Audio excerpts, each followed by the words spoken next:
ভারতীয় সেনার ওপর হামলা করতে গিয়ে সোজা জাহান্নামে পাঠিয়ে দিয়েছে আরও এক বাংলাদেশিকে, যাকে নিয়ে বাংলাদেশের জেহাদিরা রাগে ফুঁসছে ভারতের ওপর। তো অন্যদিকে চীনের তৈরি করা এয়ারপোর্টকে পুরো দখল নিয়েছে ভারত, যা ভারতের বিরুদ্ধে চীনের সমস্ত প্ল্যানে পুরোপুরি জল ঢেলে দিয়েছে। আর তার সাথেই ওদিকে আবার ভারত থেকে চাইনিজ কোম্পানিদের তাড়ানোর পর এখন হাতে পায়ে ধরার মতন অবস্থা চীনের। আর তার সাথেই কীভাবে ৭৬ বছরের রেকর্ড ভেঙে স্বদেশি হাতিয়ার তৈরি করছে ভারত, সবটাই জানবো আজকের এই ভিডিওতে। তবে তার আগে অবশ্যই আমাদের চ্যানেলটিকে সাবস্ক্রাইব করে আমাদেরকে সাপোর্ট করবেন। তো বন্ধুরা, আমাদের প্রথম আপডেট রয়েছে মধ্যপ্রদেশকে নিয়ে, যেখানে এক বড় আতঙ্কবাদী হামলা ঠেকানো গেছে। রিপোর্ট অনুযায়ী মধ্যপ্রদেশের এক মুসলিম যুবক ফাইজান শেখ ভারতীয় ফোর্সের ওপর আতঙ্কবাদী হামলার প্ল্যানিং করছিল। মধ্যপ্রদেশের বাসিন্দা এই যুবক মেকানিক্যাল ইঞ্জিনিয়ার, যে বহু বছর ধরে লোকাল ইসলামিক অর্গানাইজেশন হিজাব উত তারিরের সদস্য ছিল, যাকে সাপোর্ট দেয় ব্যান অর্গানাইজেশন সিমের সদস্যরা। এবং এদের উদ্দেশ্য একটাই, যে আগামী 2047 সালের মধ্যে গোটা দেশে শরিয়া লাগু করা। কিন্তু তার আগেই মধ্যপ্রদেশের অ্যান্টি টেরর ফোর্সের তরফ থেকে একাধিক জায়গায় রেড চালানো হয়েছিল, যার মধ্যেই ফাইজান শেখও গ্রেপ্তার হয়।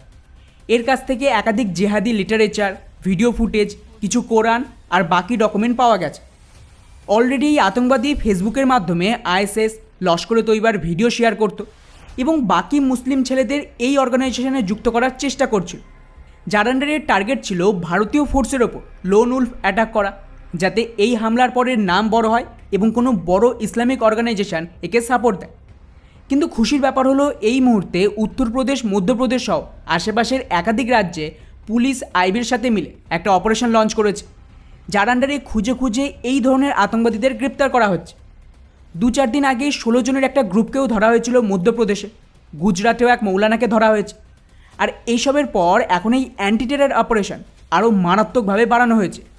ফলে বন্ধুরা, এই সমস্ত থেকে এটুকু তো ক্লিয়ার যে ভারতের জন্য সবচেয়ে বড় থ্রেট হলো এই ধরনের দেশের ভেতরে থাকা গদ্দাররা। তাই এদেরকে কাউন্টারের জন্য ভারত সরকারের ইন্টিগ্রেটেড কোনো অপারেশন লঞ্চ করতেই হবে, যাকে বারবার ওয়ার্ন করেছিল আমাদের প্রথম সিডিএস জেনারেল বিপিন রাওয়াত। যাই হোক, এবারে আসি আমাদের নেক্সট আপডেট শ্রীলঙ্কাকে নিয়ে, যেখানে চীনের তৈরি করা সবচেয়ে বড় এয়ারপোর্ট এখন ভারতের আন্ডারে চলে এসেছে। রিপোর্ট অনুযায়ী শ্রীলঙ্কার মাট্টালা রাজাপক্ষ এয়ারপোর্ট, যেটা চীন দখল করে নিজেদের বায়ুসেনার জন্য ভারতের বিরুদ্ধে একটা বেস বানাতে চাইছে, তো ফাইনালি তার ম্যানেজমেন্টের দায়িত্ব ভারতীয় কোম্পানির হাতে তুলে দিয়েছে শ্রীলঙ্কার সরকার। এই এয়ারপোর্ট শ্রীলঙ্কার আজ পর্যন্ত সবচেয়ে বড় ফেল প্রজেক্ট ছিল এবং কোনো প্যাসেঞ্জার এই এয়ারপোর্টে আসেই না। কিন্তু তা সত্ত্বেও শ্রীলঙ্কার চীনপন্থী সরকারকে বোকা বানিয়ে লোন দিয়ে এয়ারপোর্ট তৈরি করেছে, যাতে লোন শোধ করতে না পারলে হাম্বানটোটা পোর্টের মতন এটাকেও চীনের সরকার দখল নেবে, যা ভারতের সুরক্ষার জন্য সবচেয়ে বড় থ্রেট ছিল। কিন্তু বন্ধুরা, ফাইনালি চীনের সমস্ত প্ল্যানকে ভেস্তে দিয়ে রাশিয়ার সাহায্যে ভারত এই এয়ারপোর্টের দায়িত্ব নিয়ে নেয় এবং এখন চীন চাইলেও এখানে কিচ্ছু করতে পারবে না। আর বন্ধুরা, যেমনটা আমি শুরু থেকেই বলছি যে শ্রীলঙ্কার পোর্ট, এয়ারপোর্ট, এনার্জি সেক্টর থেকে শুরু করে টেলিকমিউনিকেশন সবটাই ধীরে ধীরে ভারতীয় কোম্পানির হাতেই যাবে এবং চীনকে শ্রীলঙ্কা থেকে সম্পূর্ণ উপড়ে ফেলবে ভারত। আর এটা তারই একটা বড় পদক্ষেপ ছিল। যাই হোক, এবারে আসি আমাদের স্বদেশি ডিফেন্স প্রোডাকশানকে নিয়ে, যেখানে ৭৬ বছরের সমস্ত রেকর্ড ভেঙে দিয়েছে ভারত।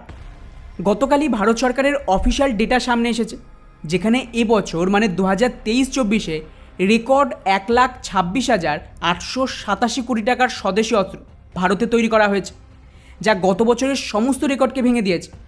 রিপোর্ট অনুযায়ী গত বছর যেখানে ভারত 1,08,000 কোটি টাকার স্বদেশি অস্ত্র তৈরি করেছিল, তার তুলনায় এবার 16% বেশি গ্রোথ হয়েছে। ইন্টারেস্টিং ব্যাপার হলো, এখানে প্রায় 20% প্রোডাকশান আমাদের প্রাইভেট কোম্পানি করেছে, যা এর ইঙ্গিত দিচ্ছে যে কীভাবে আত্মনির্ভর ভারতের আন্ডারে প্রাইভেট কোম্পানি কিন্তু এখন ডিফেন্স সেক্টরে ব্যাপক ইনভেস্টমেন্ট করছে। আর শুধু তাই নয়, এর সাথে তো এটাও কনফার্ম হয়ে গেছে যে অন্য দেশে আমাদের হাতিয়ারের রপ্তানিও সমস্ত রেকর্ড ভেঙে দিয়ে 21,000 কোটি টাকায় পৌঁছে গেছে, যা প্রায় $3 বিলিয়ন কাছাকাছি, যা ভারতের জন্য কিন্তু একটা বিরাট বড় সফলতা। আর এইভাবেই এগোতে থাকলে সেই দিন আর দূরে নেই যখন ভারত বিশ্বের টপ 5-এ পৌঁছে যাবে স্বদেশি হাতিয়ার তৈরিতে। যাই হোক, এবারে আসে আমাদের সবচেয়ে গুরুত্বপূর্ণ আপডেট বাংলাদেশকে নিয়ে, যেখানে আবারও বিএসএফের ওপর হামলা করতে গিয়ে মারা পড়েছে এক অবৈধ বাংলাদেশি গরুচোর, যাকে বাংলাদেশের পুলিশ নিজে কনফার্ম করেছে। রিপোর্ট অনুযায়ী রাজু ইসলাম নামের এক বাংলাদেশি ভারতে গরু পাচারের চেষ্টা করছিল। ঠিক সেই সময়ে বিএসএফ ঠেকাতে গেলে এরা হামলা শুরু করে দেয়। পাল্টা বিএসএফ সেলফ ডিফেন্সে এদের ওপর হামলায় এই বাংলাদেশি গরুচোর মারা গেছে। কিন্তু বন্ধুরা, এখানে বাংলাদেশিদের হিপোক্রেসি দেখুন।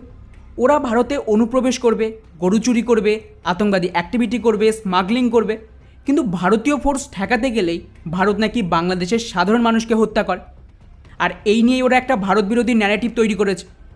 এই রিপোর্টটা দেখুন, গত 2 তারিখে আরও এক বাংলাদেশি সোনা পাচারকারী ভারতীয় ফোর্সের ওপর হামলা করে পশ্চিমবঙ্গের দক্ষিণ 24 পরগনায়। গত 3 তারিখে আরও এক জায়গায় অ্যাটাক করে এই বাংলাদেশি গরু চোরের দল। পরবর্তীতে বিএসএফ গুলি চালালে এরা ওখান থেকে পালিয়ে যায়। আর এখানেই শেষ নয়, ত্রিপুরার মুখ্যমন্ত্রীর অফিসিয়াল স্টেটমেন্ট, ওনার তরফ থেকে বিএসএফকে অতিরিক্ত ডিপ্লয়মেন্টের রিকোয়েস্ট করেছে, কারণ শয়ে শয়ে অবৈধ বাংলাদেশি ত্রিপুরা দিয়ে ভারতে ঢোকার চেষ্টা করছে। 2 দিন আগে আমি এর ওপরে ডিটেলস আপডেট দিয়েছিলাম যে কিভাবে গোটা দেশ থেকে লাস্ট 3 থেকে 4 মাসে 200-র কাছাকাছি বাংলাদেশি ধরা পড়েছে। এছাড়াও কয়েক কোটি বাংলাদেশি অবৈধভাবে অলরেডি ভারতে রয়েছে, যার তো কোনো হিসাবই নেই। এবং এরাই কিন্তু মেজরিটি দাঙ্গা, আতঙ্কবাদী হামলা, রেপ আর ক্রাইমের জন্য দায়ী। আর এখন এগুলো থামানো হচ্ছে দেখেই বাংলাদেশিদের মূল রাগ ভারতের ওপর। ফলে যে ধরনের ইন্ডিকেশন আসছে তাতে আমি গ্যারান্টি যে গোটা সীমান্তে আরও ক্ষমতা দেওয়া হবে ফোর্সকে, এবং বাংলাদেশিরা ঢুকলেই এদের ওপরে টিকিট কেটে যাবে। আর শুধু তাই নয়, খুব সম্ভবত আগামী কয়েক মাসের মধ্যে এই অবৈধ বাংলাদেশিদের দেশ ছাড়া করার জন্য কিছু বিল আসতে চলেছে, যেটা সত্যি খুব দরকার। বাকি এ বিষয়ে আপনাদের কি মনে হয় নিচে অবশ্যই কমেন্ট করে জানাবেন। যাই হোক, এবারে আসি আমাদের শেষ আপডেট, চায়নাকে নিয়ে। লাস্ট কয়েক সপ্তাহ ধরে আমি একাধিকবার আপনাদের আপডেট দিয়েছিলাম যে কিভাবে দেশ থেকে সমস্ত চাইনিজ কোম্পানিদের তাড়ানো হচ্ছে, ওদের ইনভেস্টমেন্ট আটকে দেওয়া হয়েছে। নতুন আইন অনুযায়ী কোনো চাইনিজ কোম্পানি ভারতে অপারেট করতে পারবে না।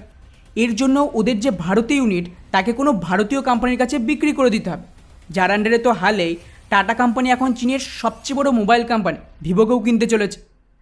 আর স্বাভাবিকভাবেই এভাবেই চলতে থাকলে কোনো চাইনিজ ইনভেস্টমেন্ট আর কোম্পানি ভারতে হয়তো থাকবেই না আগামী 5-7 বছর। এই কারণেই এটাকে ঠেকাতে এসসিওর মিটিং আমাদের বিদেশমন্ত্রীর সাথে মিটিং করে চীনের বিদেশমন্ত্রী। কিন্তু ওখানেও ভারত সাফ জানিয়ে দিয়েছে যে যতক্ষণ না ভারত চীন বর্ডারের সমস্যা মিটছে এবং চীন আর ভারত একটা পার্মানেন্ট সলিউশন আনছে, ভারত থামবে না। আর শুধু তাই নয়, এখানে তো চীনের সমস্ত ইনফ্রাস্ট্রাকচার প্রজেক্ট আর কানেক্টিভিটিরও বিরোধ করেছে ভারত। আর ঠিক এই কারণেই প্রধানমন্ত্রী মোদিও এই এসসিও সামিটের বয়কট করে। ফলে ওভারঅল চীনের জন্য কন্টিনিউয়াসলি মুশকিল বাড়ছে। ইউরোপ আর আমেরিকা, যারা মেন চীনের ট্রেড পার্টনার, তারা তো এক এক করে সমস্ত চাইনিজ কোম্পানি ব্যান করছে। এখন বাকি ছিল একমাত্র ভারতীয় মার্কেট, যেটা ভবিষ্যতে আমেরিকার ইউরোপের থেকেও বড় হবে। আর সেখানেও যদি চীনের কোম্পানিকে তাড়ানো হয় আর কোনো নতুন ইনভেস্টমেন্ট আসতেই না দেওয়া হয়, তাহলে চীনের ইকোনমি সার্ভাইভ করবে কীভাবে? ভারতের মতন দেশের যে ইকোনমি সেটা চলে ডোমেস্টিক কনজামশনের ওপর, কিন্তু চীনের ইকোনমি নির্ভর করে বিদেশে এক্সপোর্ট আর বাকিটা ওদের রিয়েল এস্টেটের ওপর। রিয়েল এস্টেট তো শেষ, ওটাকে বাঁচাতে পারবেই না। এখন এক্সপোর্টেও সেম অবস্থা। এই কারণেই খেয়াল করুন লাস্ট কিছু বছর ধরে চীনের যে ইকোনমিক গ্রোথ সেটা কন্টিনিউয়াসলি কমছে। এখন চীনের কাছে তো একটাই রাস্তা, হয় এলএসিতে পার্মানেন্ট ডিল করবে, তা না হলে মরো, আমাদের কি। তো বন্ধুরা, এই ছিল আমাদের আজকের টপ 5 আপডেট। এটা আপনাদের কেমন লাগলো নিচে অবশ্যই কমেন্ট করে জানাবেন। জয় হিন্দ।